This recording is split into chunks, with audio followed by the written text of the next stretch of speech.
You walk through life believing you are the hero of your own story, kind, rational, and fully in control. But what if there is a stranger living inside you, a dark, silent specter that knows your deepest secrets, harbors your ugliest impulses, and pulls the strings of your fate without you ever realizing it? Carl Jung called this the shadow. It isn't just a metaphor for a bad mood or a lack of character. It is a literal, living entity chained within the dungeon of your unconscious mind. Most people spend their entire lives running from it, terrified of what they might see if they dared to look. But Jung discovered a dangerous secret. This shadow can never be defeated. And yet, if you have the courage to stop fleeing and start staring into the dark, you might find that the very thing you fear most is the only key to your true, authentic power. While the term shadow might be defined in physics as the simple dark area created when an object blocks light, for Carl Jung, it was far more than a metaphor. To him, the shadow was a living, breathing personification, a distinct entity chained within the deep subterranean realm of our unconscious mind. It is a dark specter we all possess, yet one so unsettling that many people spend their entire lives fleeing from it. However, Jung believed that while this specter can never be truly defeated, it can be tamed. When approached with courage, it becomes the wellspring of personal cultivation and the key to true psychological evolution. But what exactly is the shadow? According to Jung, it houses the most inferior characteristics of our psyche, the parts of ourselves we desperately try to disown. Your shadow might contain desires your conscience finds repulsive or bizarre, unhealthy interests that the machinery of civilization has forced you to discard. The shadow is a complex blend of both known and unknown traits, a place where your ego, your repressed history, and your environment all collide. While the ego tries to maintain a clean image, the shadow waits, largely beyond the threshold of our awareness. It is one thing to acknowledge that you have minor weaknesses, but it is a rare, shattering experience to gaze into the face of what Jung called absolute evil.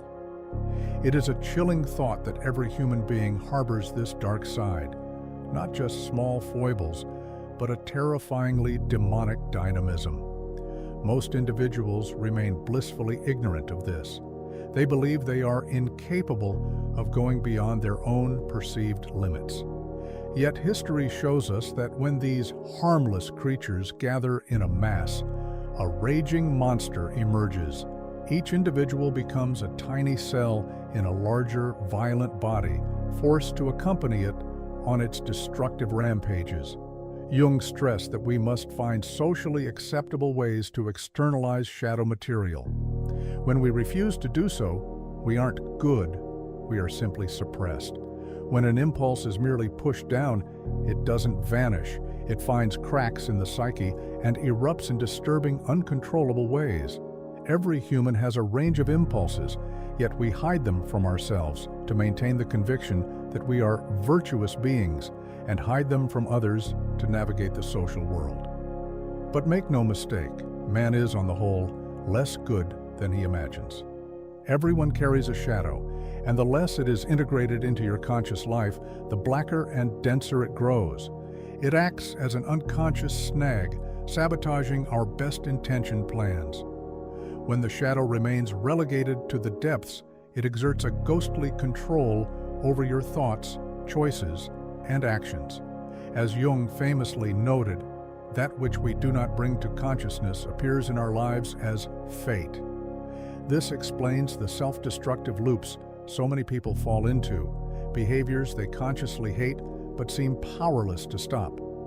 The task of life, according to Jung, is to become conscious of this darkness and integrate it.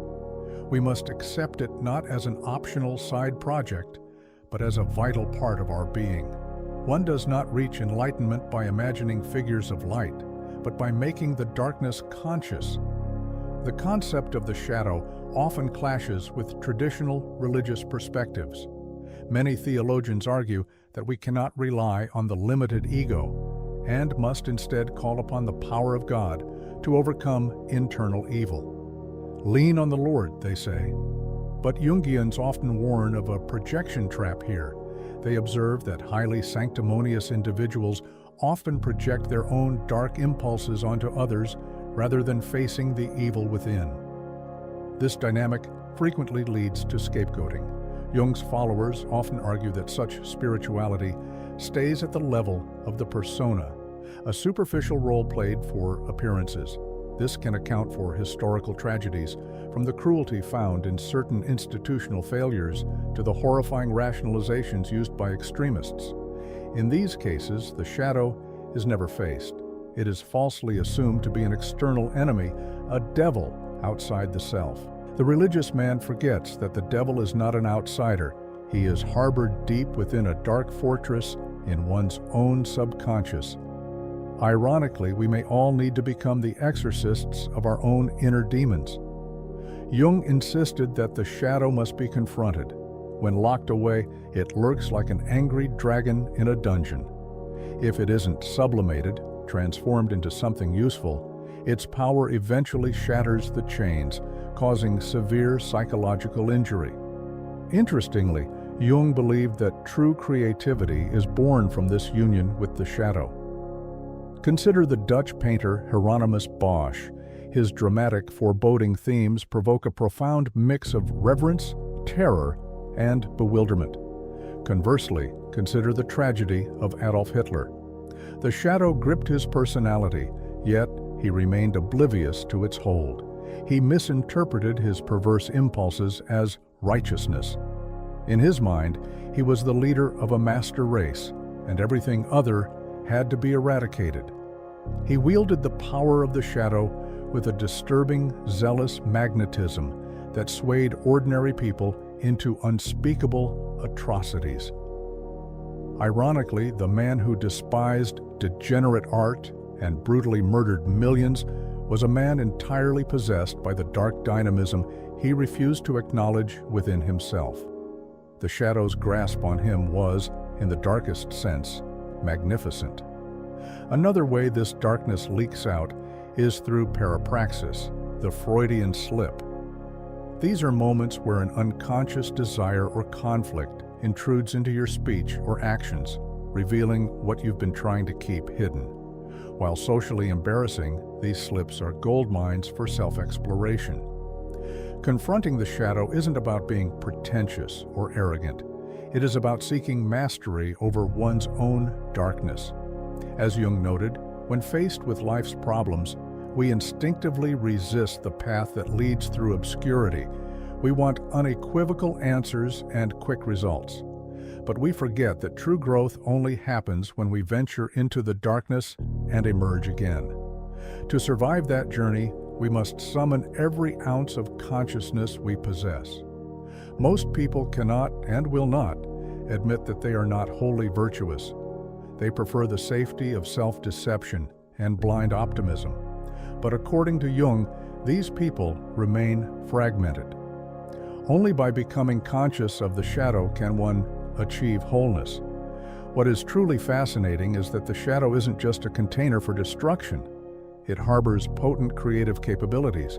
It is the source of renewal. When you hit a sterile point in your life, when your ego has reached a dead end, you must look into that dark, unacceptable side of yourself. This brings us to the fundamental truth. The shadow is the door to your individuality. Because it grants us our first view of the unconscious, it represents the essential first stage toward meeting the self. There is no access to your own reality except through the shadow. Only when you realize the part of yourself you have chosen not to see can you question the sources that feed you. Here at A Patient Mind, we believe this work is the ultimate adventure. It is the only way to find the basis on which your true life rests.